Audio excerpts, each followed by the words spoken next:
Hi, I'm Olivier Pratt from Zvork, and today we will walk through the process of creating one of the new patches found in version 1.1 of the Oberon Synthesizer.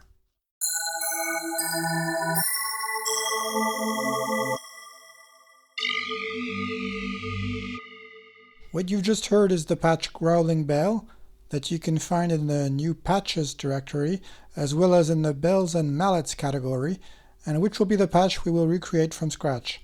So let's jump in. First of all, we create a new Oberon device, and then reset this device to get rid of the default patch.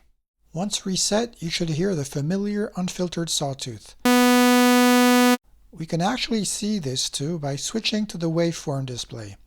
Click on the Waves 1 button under the central display, and as expected, we recognize a classic descending ramp sawtooth. We can change this by selecting one of the preset waveforms to the left. Let's go through some of them.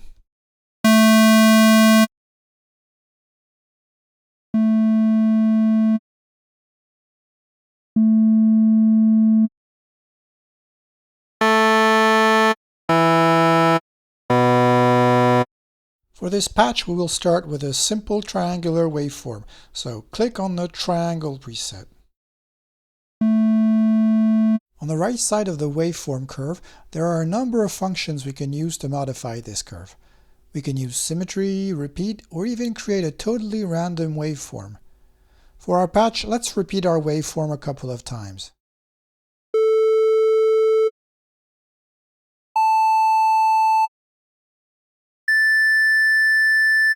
Repeating a waveform is analog to pinching it up an octave. As we've repeated it 3 times, our triangle wave now sounds 3 octaves higher. But what's the point in doing that, as we could very well use the octave pitch buttons on the oscillator? Well, it gets interesting when we continue modifying our curve with other functions, like the phase distortion functions, labeled pdist1 and pdist2.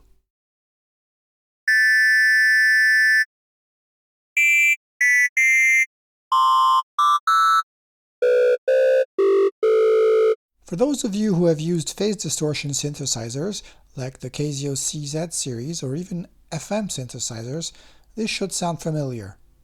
Our 3 octave high triangle wave has been distorted by another wave which is at the base pitch. This results in a high pitched sound with a lower sounding growl underneath. It also has very clear formant characteristics typical of these synthesis methods. Notice that there are 2 shapes to select on a particular wave. Oberon waves are in fact wave sequences, and wave 1, which is selected in oscillator 1, just like wave 2, are user-drawable wave sequences with 2 waveforms. Here, the second waveform, as we can see, is another single-cycle triangle. We can listen to the oscillator playing through the wave sequence and interpolating between shapes 1 and 2 by using the Start knob on the oscillator.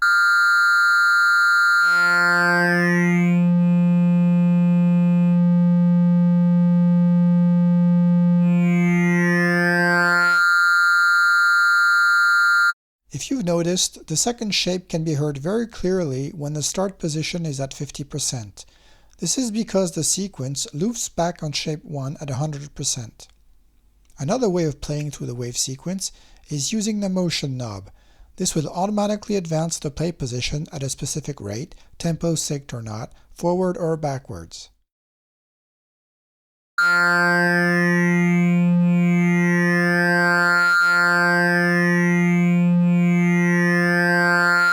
We won't be using motion for this patch, so let's turn it off.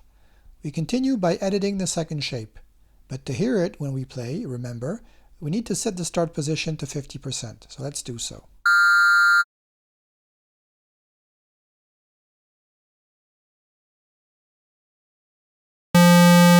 As you can see in here, I've selected a square wave.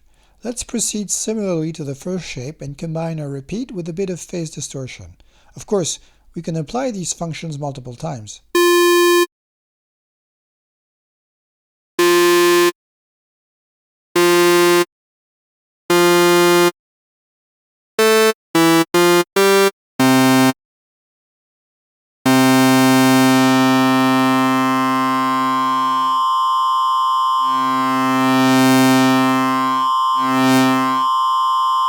With version 1.1, Oberon features 3 different interpolation modes.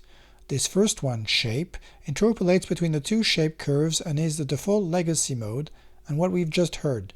Crossfade is a more classic level crossfade between the 2 resulting waveforms, and sounds usually more neutral.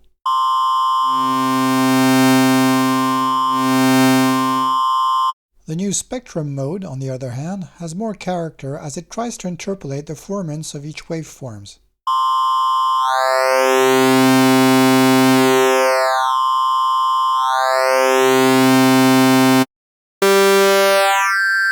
To give some movement to this sound, we will link one of the modulation envelopes to the oscillator's start position.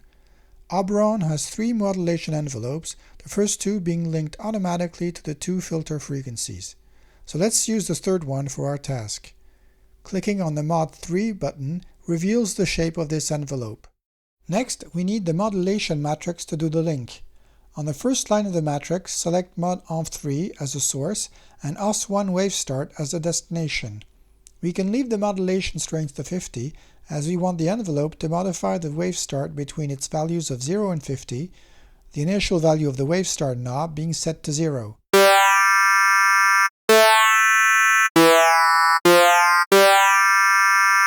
Alright, that's interesting. I would rather like the sound to start with the first shape, so we need an envelope that ramps up at the beginning. Fortunately, we have a number of preset envelope shapes, and one of them, Pad, does exactly that.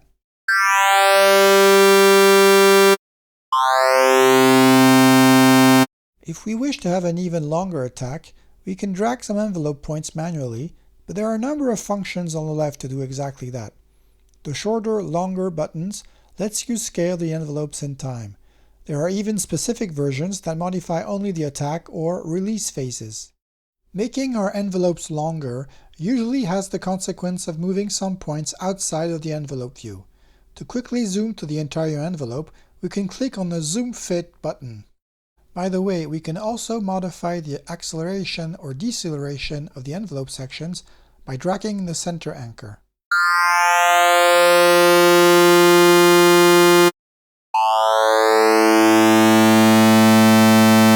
Okay, I'm satisfied with that, so it's time to play around with those filters.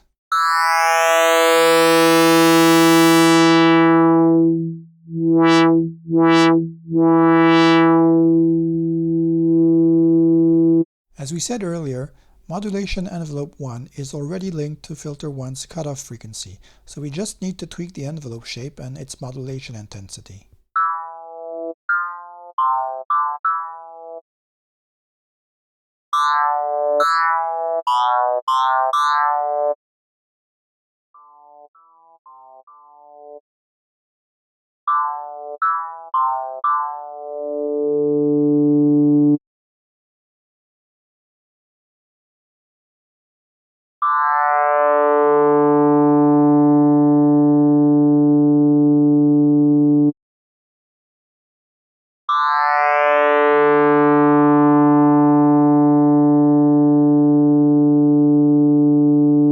That's about right.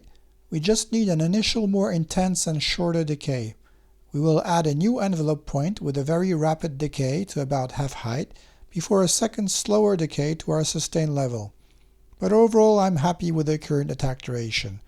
So to keep my existing points in place, I can activate the lock feature, which ensures that all the current points won't move if I add a new point, delete one, or move another one.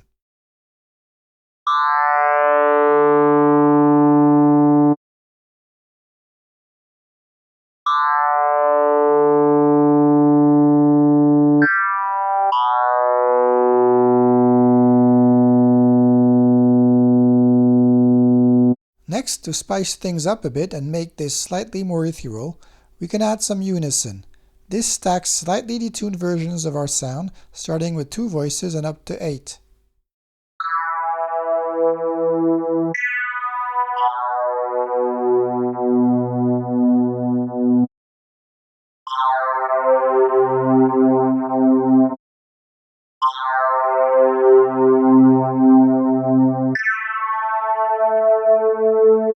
We can tweak the detuning between these unison voices.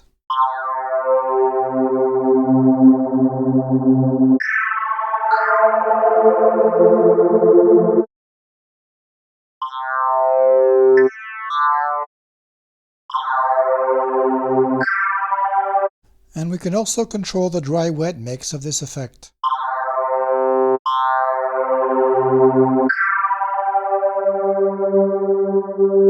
Finally, for a broader sound, we can increase the stereo width.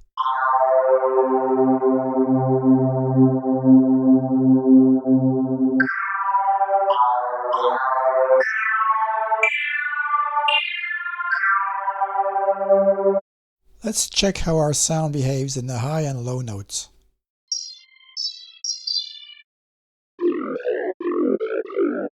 I would like brighter high notes and softer low ones, and for that we need to modify the filter one's cutoff keyboard tracking value. Increasing it will increase the cutoff on high notes and decrease it on low notes, which is exactly what we want.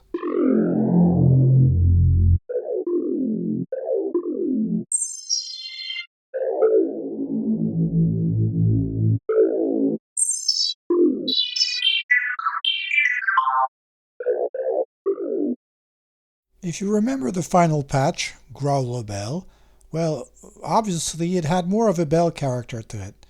The trick is to use the bend feature. Here we have displayed the bend curve, which we will explain later on, but all you have to know is that the bend feature bends, or stretches, the sound spectrum frequency-wise. Listen to its effect when I rotated it all the way to 100%.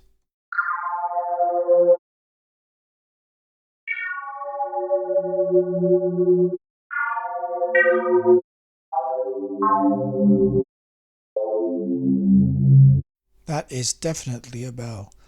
To further understand what is happening, we will activate Reason's spectrum view and increase Oberon's filter 1 frequency to have a fuller spectrum.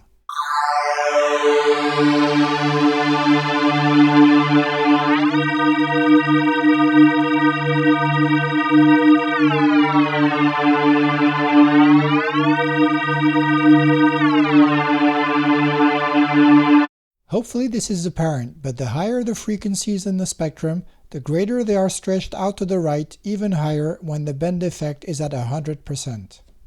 This is exactly the effect going on in a very tight string, or metal rod, like a bell.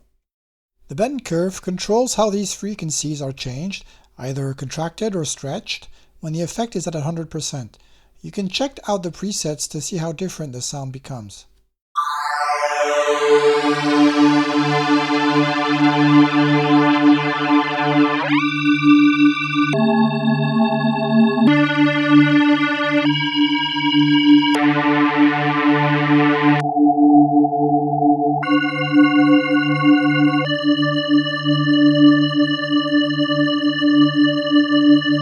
For this patch, we will create a custom bend curve starting out with a multi-octave preset.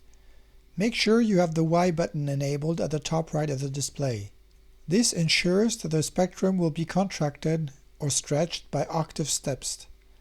When the curve is above the central line, the spectrum is stretched apart and contracted when the curve is below. On the line, the spectrum is left untouched.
Alright, that should be just about right for the bend curve.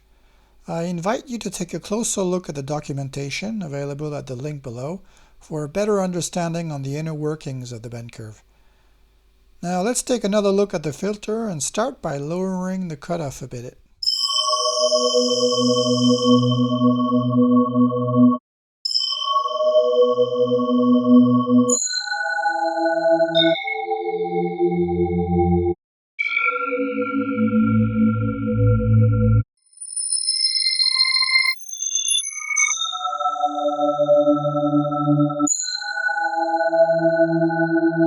The interesting thing about Oberon's filters is that they don't have a limited number of modes.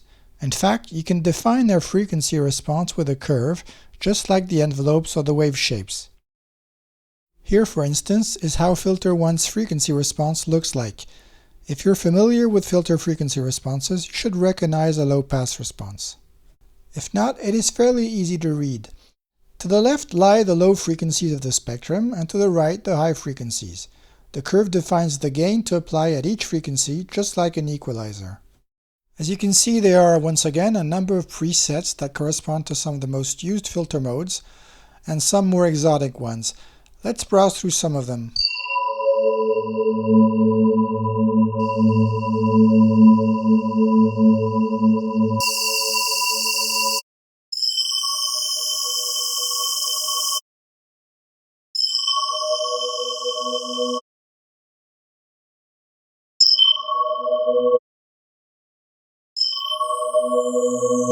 Let's use the low-pass 12 dB per octave preset that lets the sound breathe a bit more in the high frequencies.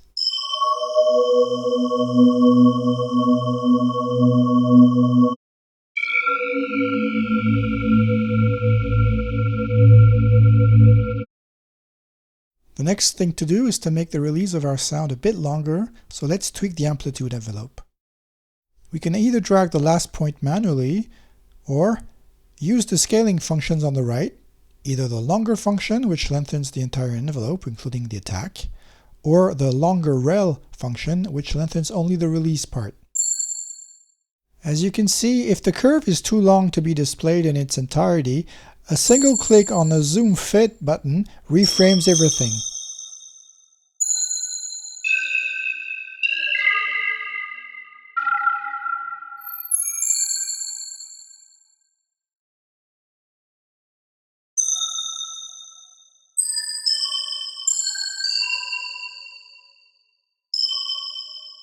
The growling bell patch we are replicating has a short release on modulation envelope 3, so we need to modify this also. Once again, you can drag an individual point or use the shorten buttons.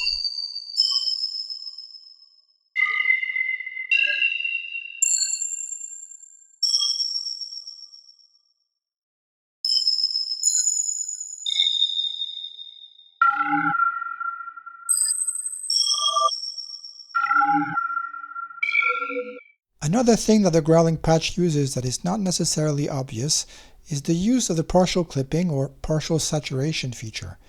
To visualize this, let's open up Reason's spectrum view. Partial clipping will saturate the levels of the spectrum bands a bit like an overdrive, but instead of working on the waveform, it is applied to the spectrum levels. Usually this has the effect of leaving the high-level bands as is and boosting the low-level ones.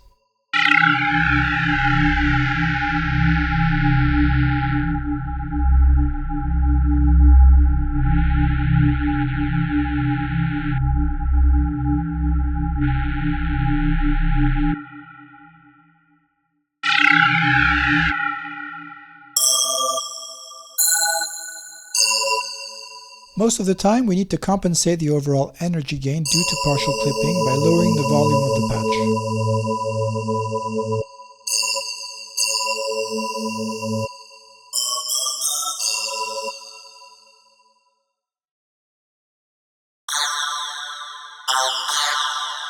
Now for the finishing touches.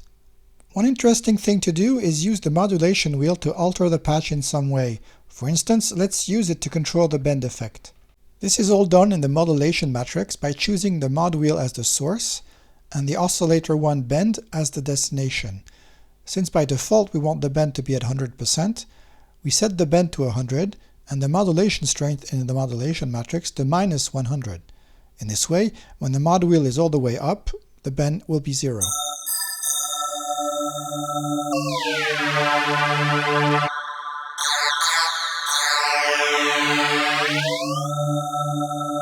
Quite a dramatic change, right? But I'm not totally happy with this, as using the modulation wheel now sounds a bit like a pitch bend, doesn't it? Well, this is perfectly normal, as we are indeed in fact pitch bending parts of our spectrum, since we are morphing between a bent enharmonic sound to a bent harmonic one. With Reason's spectrum view, we can see our spectrum frequencies gliding from left to right and back as we move the modulation wheel.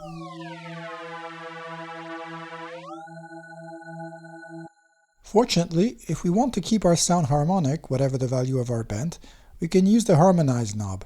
Putting it to 100 will force our sound to be harmonic by stretching the inharmonic parts of the spectrum back to the nearest harmonic positions, and fading out parts of the spectrum that are too far away. This will also attenuate the pitch bend-like effect.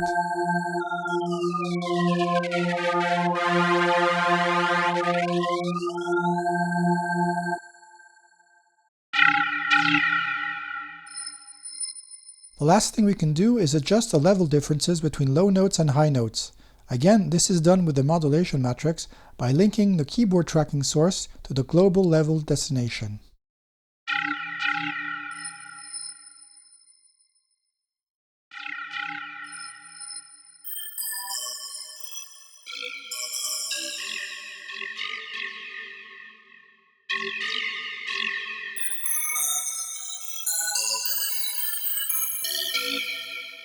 Thanks for watching this tutorial, and don't hesitate to check out other patches from this new version 1.1 release.